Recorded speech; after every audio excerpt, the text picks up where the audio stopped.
me to introduce myself. I am Tiberius Claudius Caesar Augustus Germanicus, the fourth emperor of Rome, often known as Claudius. I am aware of how history has judged me, an unlikely ruler, a man with a limp and a stammer who came to power by accident rather than design, a fool, a puppet, a scholar with his nose in the scrolls rather than the affairs of state. Yet I ask you, dear viewer, to reserve your judgment until you have heard my story. For if I have been accused of foolishness, perhaps it was because I was wise enough to hide my intellect behind a veil of weakness. If I have been labeled a puppet, perhaps it was because I allowed myself to dance, for a time, on the strings of fate. So, let me tell you about my life, my reign, and the legacy I sought to leave behind. I was born in Lugdunum, in the province of Gallia Lugdunensis on August 1st, 10th BC, into the Julio-Claudian dynasty, a family plagued by intrigue, scandal, and bloodshed.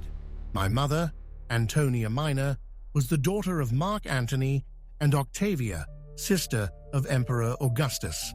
She found me repugnant, even as an infant, often calling me a monster. And my sister Livilla mocked me, suggesting I had been left behind by the gods. It was rumored she would often pinch my ear and say, "If only he were more like Germanicus." My father, Nero Claudius Drusus, was a celebrated general, but he died when I was young.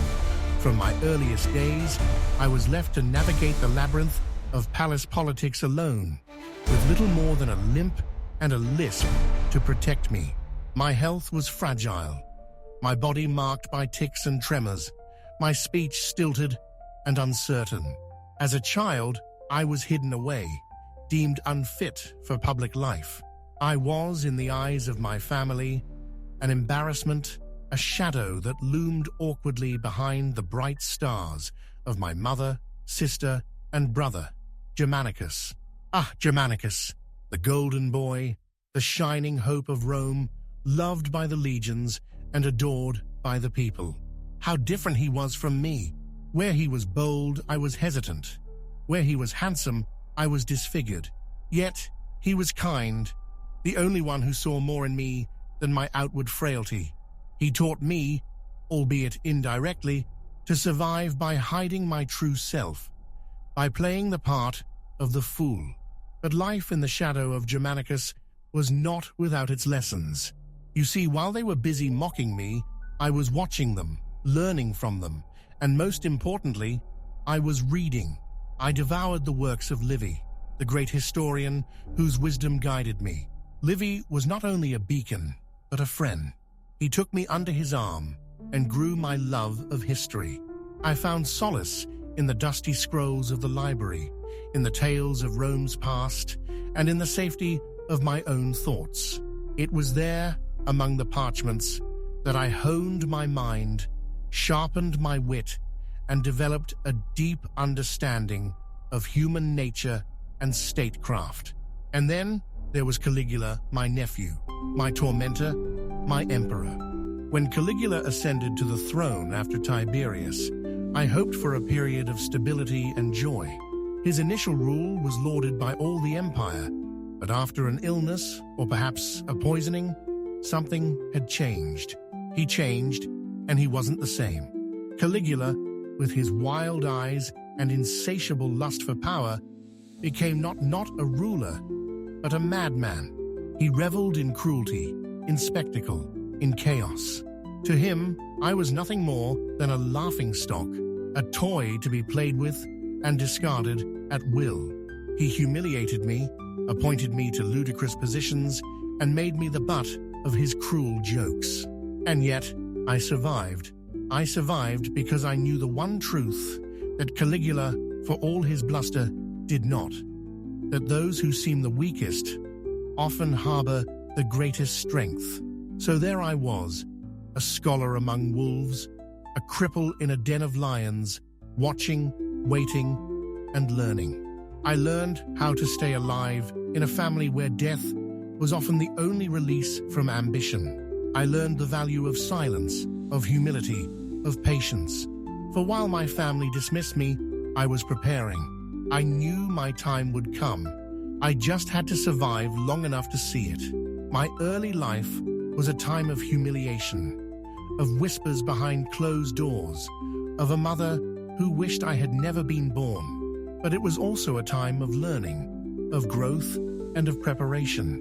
It was a time when I, Claudius, the stammering shadow, began to forge the steel within. Little did they know that this stuttering fool would one day wear the purple robe of the emperor. Little did they suspect that the laughingstock of Rome would rise to command its legions, to rebuild its infrastructure, and to expand its territories. Little did they realize that beneath the stutter, beneath the limp, beneath the guise of weakness, lay a man ready to seize his destiny. But that, my friends, is a story for another day. For now, let me take you back to where it all began, to the corridors of power, where a young boy with a crooked leg and a quick mind began his unlikely journey to the throne of Rome. Stay with me, for my tale is far from over, and the best is yet to come.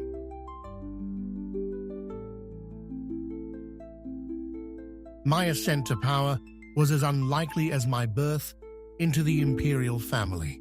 Indeed, even after Caligula's accession, I was the last person anyone expected to see upon the throne. Rome was a city of whispers, and I was always the subject of cruel gossip. Claudius, they said, could never rule. How they underestimated me. My early career was not one of high office or glory in battle, but rather of quiet survival. You see, while others jockeyed for favor and plotted against one another, I remained in the shadows, content to let them see me as a fool, a harmless fool. I played the part well, too well perhaps. My first taste of political life came not from ambition, but from necessity. I was made a consul during Caligula's reign, a position more for his amusement than for my merit. He wanted to parade me around, a limping, stammering spectacle for the Senate to ridicule. I endured it, as I had endured so many humiliations. I smiled, I nodded, and I kept my silence. They saw only what I wanted them to see. I learned early on that survival in the imperial court required more than mere cunning. It required invisibility. But fate, it seemed, had other plans. In 41 AD, Caligula's madness reached its zenith. His tyranny knew no bounds, and his cruelty was limitless. He had declared himself a god, demanded worship, and turned Rome into a theater of his own delusions. The Praetorian Guard, those supposed protectors of the emperor, had seen enough. They conspired against him, and soon enough, Caligula lay dead in a pool of his own blood, struck down by those who once pledged their loyalty to him. I remember that day vividly, the shouting, the chaos, the sound of swords clashing in the corridors of the palace. In the ensuing chaos, I did what I had always done. I hid. I cowered behind a curtain, convinced that my time had finally come. But instead of a sword, a pair of hands found me, Praetorian hands. They dragged me out, and for a moment, I was sure they would kill me too. But then, to my astonishment, they knelt. "Hail, Emperor," they cried. I was dumbfounded. Me, Emperor? Surely this was another cruel jest. But they were serious. They needed someone, anyone, to stabilize Rome. And I, the stammering fool, was their choice. What followed was a whirlwind, a blur of proclamations, oaths of loyalty, and hurried meetings with senators who could scarcely believe that Claudius, the bumbling uncle of Caligula, was now their ruler. The Senate was against me, of course. They saw me as a weak link, a puppet to be manipulated. They thought I would be easy to control, but they underestimated me, as so many had before. I knew the weight of the imperial purple. I knew the eyes of the empire were upon me. For the first time in my life, I felt the full force of power and the terror that came with it. I made a decision then, a decision that would shape my reign and define my legacy. I would not be a puppet. I would not be a fool. I would be an emperor worthy of the title. I began to purge the court of those who had mocked me, who had underestimated me.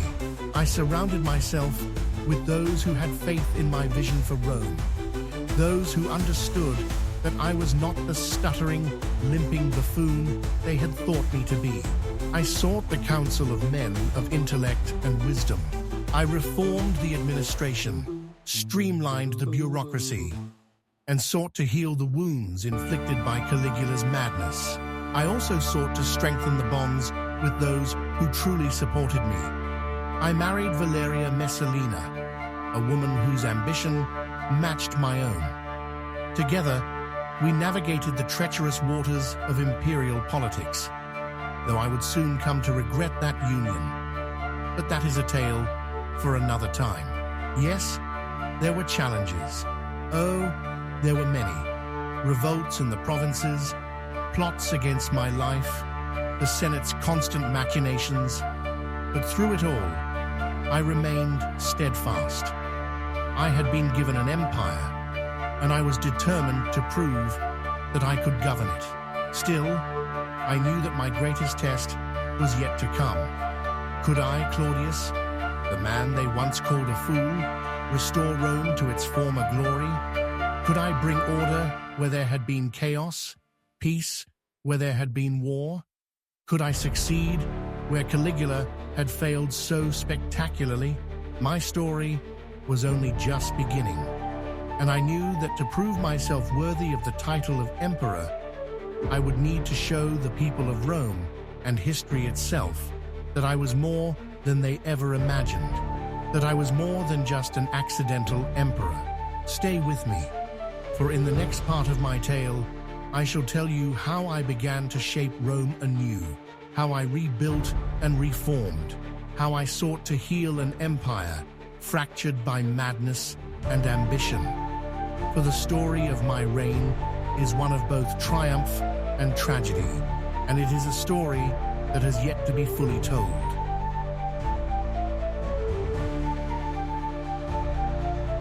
Becoming emperor was only the beginning of my journey. To rule was an entirely different challenge. My predecessor Caligula left the empire in a state of chaos, his reign marked by cruelty, waste, and madness. He had emptied the treasury, antagonized the Senate, and turned the people against the very idea of imperial rule. I knew that my reign had to be different. I knew that I had to prove myself worthy of the purple robe, not just to the Senate and the people of Rome, but to history itself. I knew that I had to build something lasting, something that would outlive me. My first priority was to restore stability to the empire. I began by securing my position. The Senate was wary, always scheming, always doubting my abilities, but I used their underestimation to my advantage. They saw me as a weak, pliable figure, a mistake I encouraged. I played the fool just as I had all my life, only now I was a fool with the power of an emperor.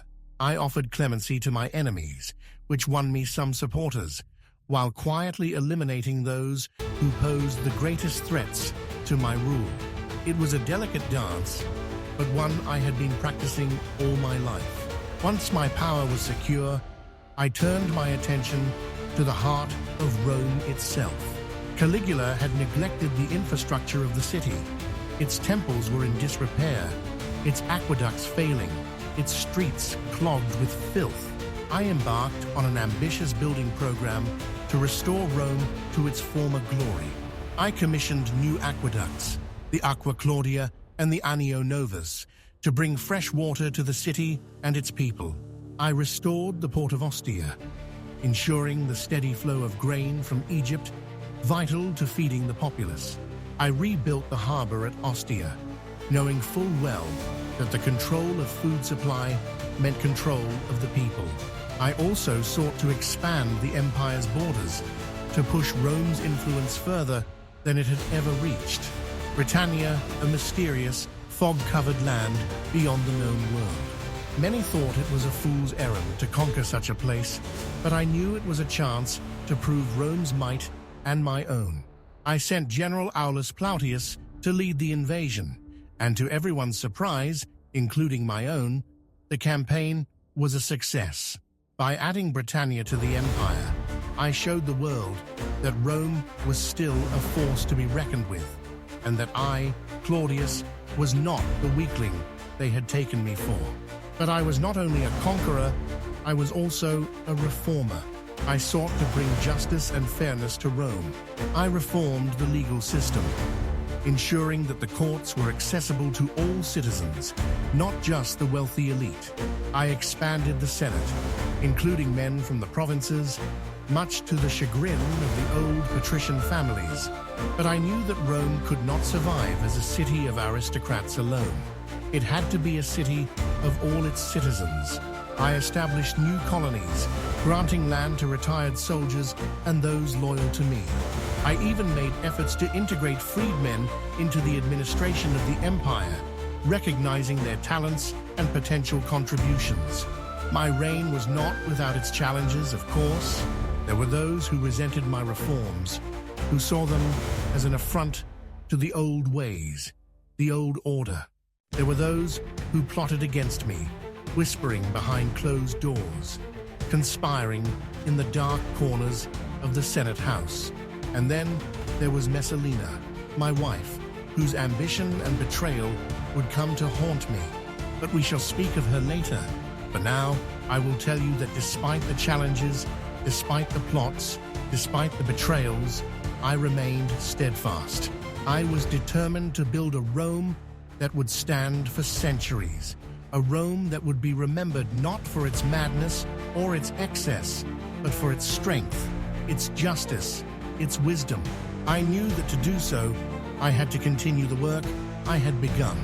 I had to continue to build, to reform, to expand. I look back now on those years with a mixture of pride and regret.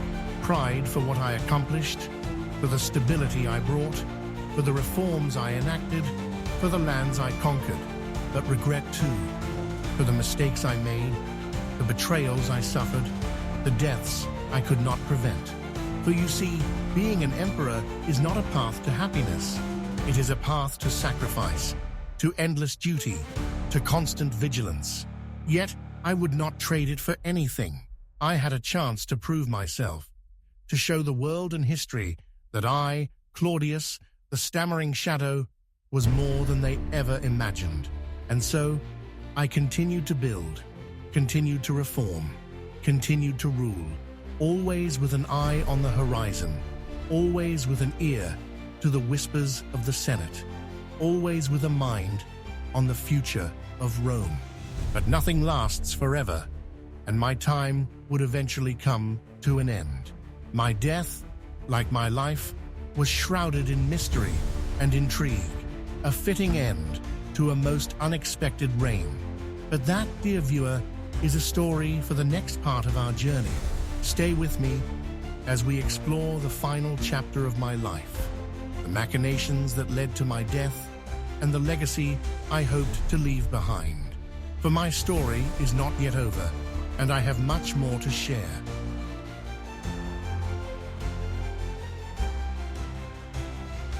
The end came as it often does in Rome suddenly, and with whispers in the dark.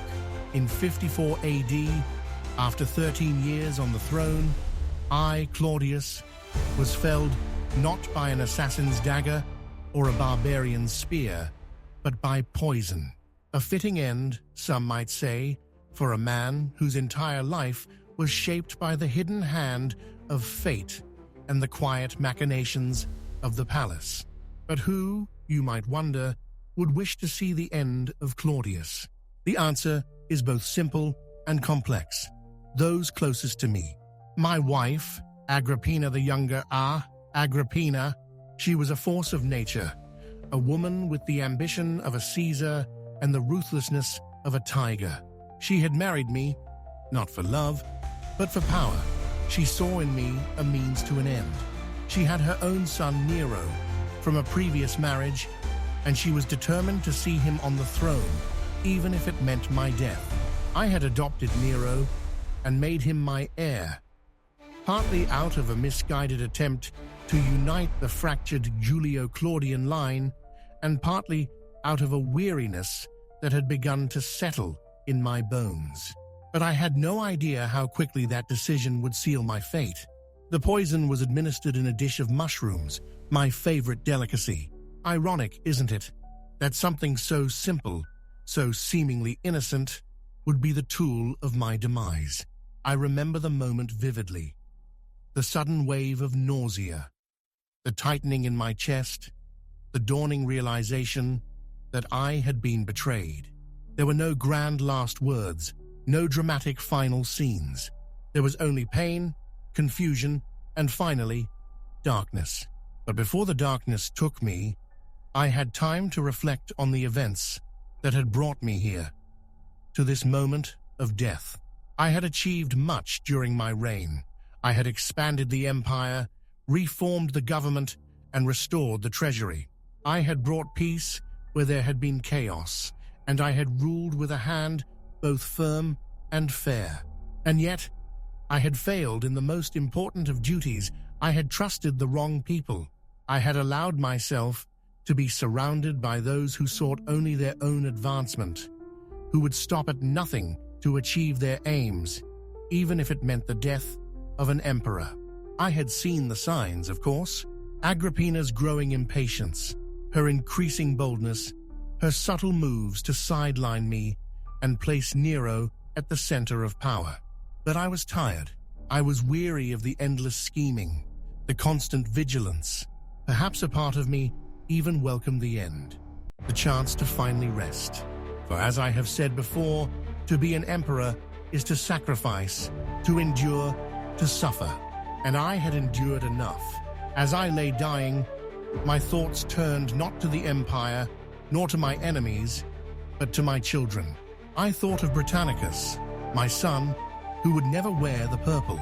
I thought of my daughters, Claudia Antonia and Claudia Octavia, who would be left to navigate the treacherous waters of Roman politics without my protection. I feared for them, for I knew all too well the dangers that lay ahead. I knew that Agrippina would not stop at my death. She would do whatever was necessary to secure her son's place on the throne. My death was swift, but the repercussions would be felt for years to come. Nero, the boy I had adopted, the boy I had hoped to mold into a wise and just ruler, would become one of Rome's most infamous emperors. His reign would be marked by cruelty, excess, and a descent into madness that would make even Caligula blush.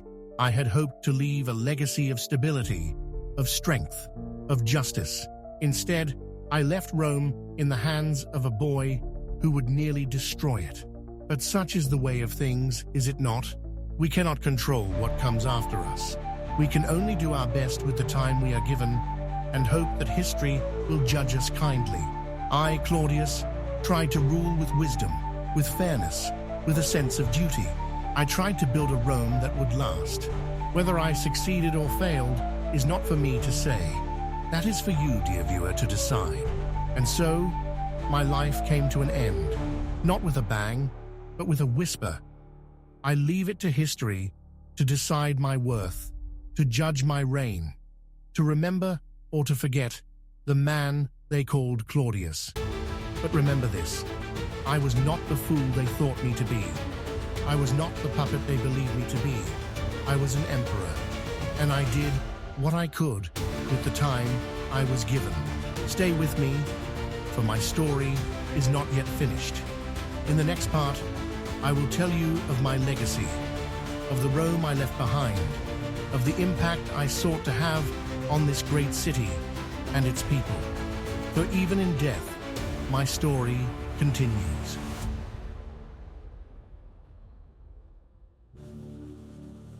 And so, with my death, my reign came to an end, but my legacy was only beginning to unfold. As with all emperors, the deeds of my life was scrutinized by those who came after me, who sought to cast my actions in the light most favorable to their own ambitions. I do not pretend that my reign was without fault. I was, after all, a man like any other, subject to mistakes, miscalculations, and moments of doubt. But what I sought to leave behind was more than a list of victories or monuments. I sought to leave behind an example of what Rome could be, should be, a Rome that was strong, just, and fair. My successor Nero took the empire down a very different path. He tore down much of what I had built, both literally and figuratively. Under his rule, Rome descended once again into chaos, marked by persecution, waste, and cruelty. Where I had sought to expand Rome's borders with reason and prudence, Nero sought to do so with vanity and violence. Where I had sought to bring justice, he brought fear. My reforms to the legal system were overturned, my efforts to bring fairness and accessibility to the courts undone. The Senate, which I had sought to restore to its rightful place as a guiding body of the empire, was reduced once again to little more than a collection of sycophants and cowards. Yet despite Nero's efforts, my legacy endured in other ways. The provinces I annexed and the roads I built remained, a testament to my efforts to connect Rome more deeply with its far-flung territories. The aqueducts I commissioned continued to bring fresh water to the city for generations. The administrative reforms I put in place, particularly those aimed at integrating the freedmen into the empire's governance, survived long after Nero's excesses had been forgotten. These were the things that mattered, the things that truly shaped the empire. Perhaps my most lasting legacy was my expansion of the Roman Empire into Britannia. It was a land of fog and mystery, a distant shore that many believed was not worth the effort to conquer. But I saw it differently. I saw an opportunity to expand Rome's reach, to demonstrate to the world that Rome was still a power to be reckoned with, even after the madness of Caligula. The conquest of Britannia was no easy task. It took years of struggle, countless battles, and much bloodshed. But in the end, it was a success, and Britannia became one of the jewels in Rome's crown. It was a victory that demonstrated not only the might of Rome's legions, but also the wisdom of its leadership. In the years following my death, Rome continued to face challenges, both from within and without. The empire I left behind was still strong, but the seeds of decay had been sown. Nero's reign would end in infamy, and Rome would soon face a succession of weak and ineffectual rulers, leading to a period of civil war and instability. But my reforms, my efforts to build a more just and fair Rome, provided a foundation that would endure.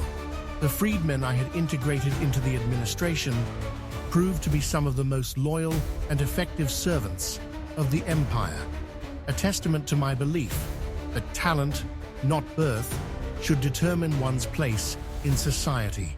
The roads I built, the ports I expanded, and the colonies I founded continued to serve Rome's interests for generations. Even my efforts to integrate more provincial leaders into the Senate would bear fruit in the long run, helping to create a more inclusive and stable Roman state. In the end, my legacy is a mixed one, as all legacies are. There are those who remember me as a wise and just ruler, a man who brought stability to Rome after the chaos of Caligula's reign. There are others who remember me as a man who was too trusting, too naive, and too easily manipulated by those closest to him. Both views, I think, are true in their own way.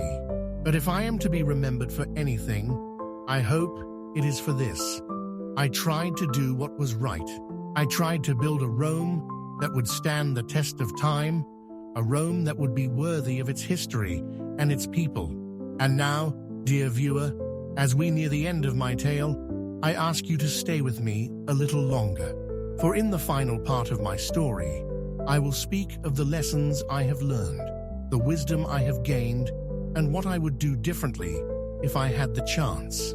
I will speak of freedom, of justice, of equality, of the things that truly matter.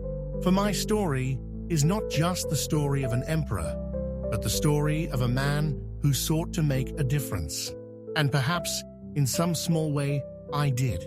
So stay with me as we take one last journey together and explore what it means to truly live and rule with wisdom, justice, and humility.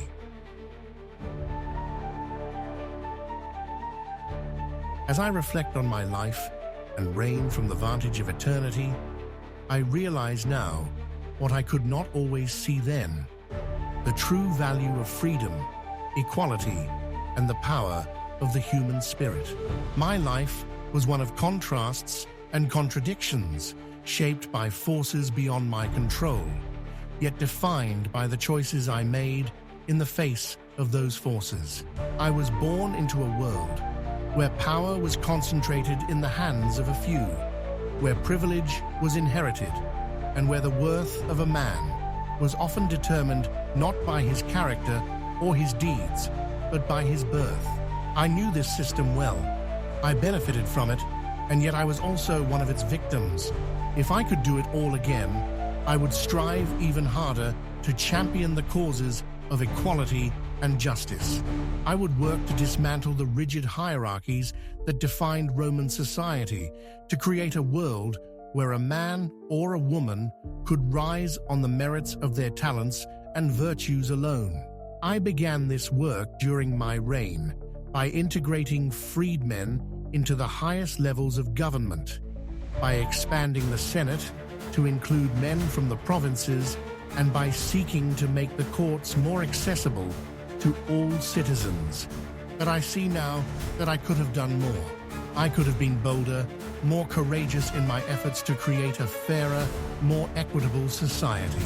You see, I have come to understand that the true measure of a ruler is not in the monuments they build or the wars they win, but in the lives they touch and the justice they bring to their people.